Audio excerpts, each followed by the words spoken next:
काश कुछ साल पहले ही बंदा नवाज या गौसिया कॉलोनी में प्लॉट लेकर घर बना लिया होता। अब इस बात का अफसोस हुआ खत्म।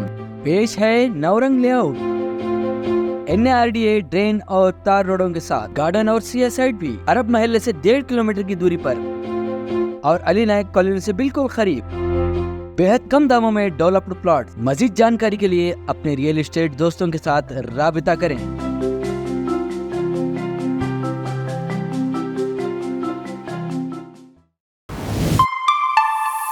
हेलो, मैं हूं सैयद दानिश। आप देखना शुरू कर चुके हैं ट्रू मीडिया। दोस्तों, जब से शहर रायचूर में बीजेपी पार्टी ने राजा अमरेश्वर नायक को ही टिकट देने का फैसला किया है, उसी दिन से बीवी नायक सख्त नाराज नजर आ रहे हैं। बीवी नायक को लेकर कई सारे उनके सपोर्टर्स बीजेपी से नाखुश हैं और उनकी मुखालिफत करने पर उतर आए हैं। कई ऐसे वाकयात आज पेश हुए जिसको देखकर आप भी हैरान हो जाएंगे। सबसे पहले तो बीवी नायक ने अपने सपोर्टर्स को लेकर के एक मीटिंग बुलवाई थी। ये एक जनरल मीटिंग थी और इसी मीटिंग के दौरान बीवी नायक के सपोर्टर्स ने मौजूदा MP, उन्हीं के पार्टी के MP राजा अमरेश्वर नायक को गो बैक कहकर नारेबाजी भी उन सभी ने लगाई। उन्हीं के पार्टी की मुखालिफत उन्हीं के पार्टी के लोगों ने किया। और उसके बाद एक और हैरान कुन वाकया पेश आया जिसमें देखा गया कि एक शख्स बीजेपी के इस फैसले को लेकर के बीवी नायक को टिकट ना देने की नाराजगी को लेकर के खुद की जान लेने की कोशिश की। इस शख्स ने सड़क पर आकर अपने ऊपर पेट्रोल डाला। तकरीबन 1 से 2 लीटर पेट्रोल इसने अपने जिस्म पर डाला और उसके बाद उसने अपनी जान लेने की कोशिश की, लेकिन ऐसा हुआ नहीं। लेकिन इस शख्स ने तो अपनी नाराजगी का इजहार इस तरीके से किया। और इसके अलावा बीवी नायक ने प्रेस कॉन्फ्रेंस की और इनके एक प्रेस कॉन्फ्रेंस में बीवी नायक ने यह कहा कि बीजेपी के पास अब सिर्फ 1 से 2 दिन का वक्त है। वो अपने इस फैसले को, यानी राजा अमरेश्वर नायक को टिकट देने के फैसले को लेकर के फिर से एक मर्तबा सोचे। अगर मुझे टिकट नहीं मिली तो मैं अपना रास्ता ढूंढ लूंगा। तो दोस्तों, ऐसे लग रहा है कि बीवी नायक बीजेपी पार्टी को डायरेक्ट ये बात कर रहे हैं, डायरेक्ट एक धमकी दे रहे हैं कि अगर उन्हें टिकट नहीं दी गई, बीजेपी पार्टी अगर फैसला नहीं बदलती है तो ये अपना रास्ता चुन लेंगे। अब इससे इनकी मुराद क्या है?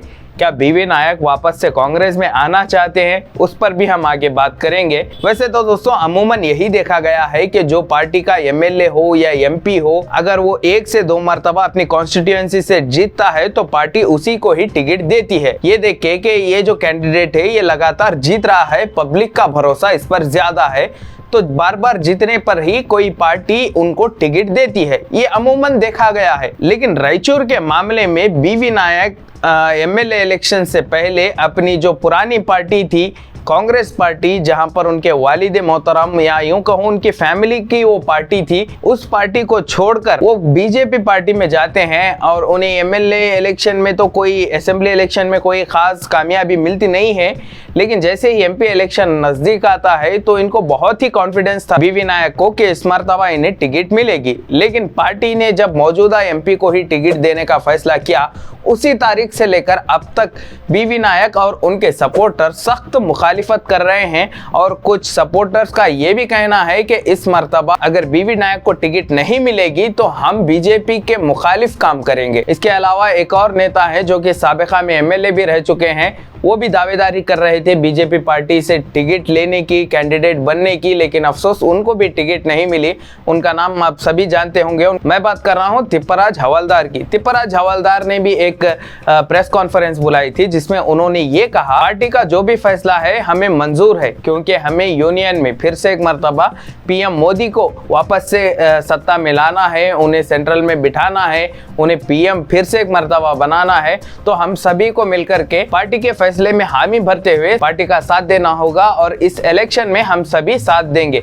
यानी तिप्पराज हवलदार, जिनको टिकट नहीं मिली, वो भी बीजेपी पार्टी के इस फैसले से खुश नजर आ रहे हैं और अपना सपोर्ट दिखा रहे हैं। वहीं दूसरी जानिब बीवी नायक ने बीजेपी पार्टी को 2 दिन का अल्टीमेटम दिया है। इलेक्शन के इतने नजदीक क्या party high command, BJP party high command बीवी नायक की इस मांग को पूरा करेगी? ये तो 2 या 3 दिन के बाद मालूम होगा। और साथ ही साथ ये भी मालूम होगा कि बीवी नायक नायक को अगर टिकट नहीं मिली तो उनका अगला कदम क्या होगा। अब इस बात को लेकर के कर्नाटका के कैबिनेट मिनिस्टर एन.एस. बोसराजू ने ये कहा कि अगर बीवी नायक वापस कांग्रेस में आना चाहते हैं तो मैं उन्हें अपने मौजूदा बेटे से ज्यादा प्यार करूंगा, अपने मौजूदा बेटे से ज्यादा उन्हें इज्जत दूंगा बीवी नायक को, अगर वो वापस कांग्रेस में आना चाहते हैं। लेकिन शर्त बस एक है कि उन्हें पार्टी के सिद्धांतों पर खड़े उतरना है। अगर बीवी नायक इस शर्त को मान लेते हैं और कांग्रेस पार्टी में वापस आते हैं तो हम उनका स्वागत करेंगे। ये वही बीवी नायक है जिन्होंने असेंबली इलेक्शन से पहले कांग्रेस पार्टी के साथ साथ यहाँ के कुछ मुस्लिम लीडर्स को भी धोखा इन्होंने दिया था। वो मुस्लिम कायदीन जो हर एतबार से बीवी नायक पर पूरी उम्मीद लेकर बैठे थे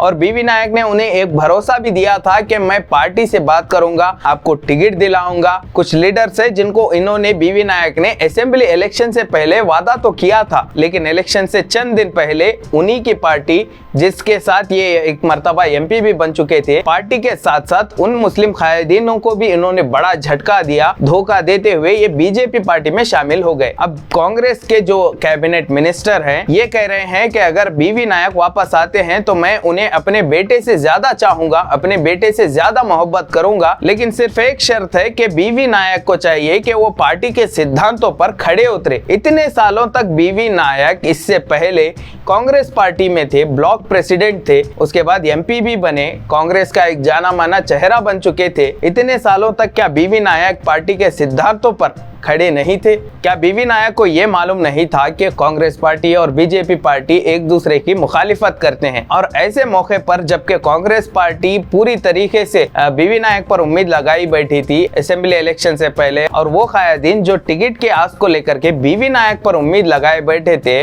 ऐसे नाजुक मौके पर बीवी नायक कांग्रेस पार्टी को टाटा कहते हैं, बीजेपी पार्टी को हेलो कहते हैं। और जब बीजेपी पार्टी इनकी बात नहीं सुनती, जब बीजेपी पार्टी इनको टिकट नहीं देती, उसके बाद बीवी नायक पार्टी को अल्टीमेटम देते हैं और वहीं दूसरी जानिब कांग्रेस के कैबिनेट मिनिस्टर उनको स्वागत के लिए अपनी शर्तें रखते हैं। तो इस तरीके की पॉलिटिक्स शहर रायचूर में आजकल हो रही है, नजर आ रही है। तो दोस्तों, रायचूर की इस पॉलिटिक्स को लेकर, एमपी इलेक्शन के इस हलचल को, इस गर्मा गर्मी को लेकर अपनी कीमती राय कमेंट सेक्शन में जरूर देते जाइए। अगर वीडियो पसंद आता है, कुछ इंफॉर्मेटिव लगता है, तो इस वीडियो को अपने दोस्त अहबाब में जरूर से शेयर करिए। अगर आप इस चैनल पर नए हैं और आगे भी ऐसे ही वीडियोस देखना चाहते हैं तो इस चैनल को सब्सक्राइब करिए, नोटिफिकेशन बेल को ऑन करिए, आने वाले सारे वीडियो के अपडेट्स आपको मिलते रहेंगी। तब तक के लिए मैं आप सभी से इजाजत चाहता हूं। शुक्रिया।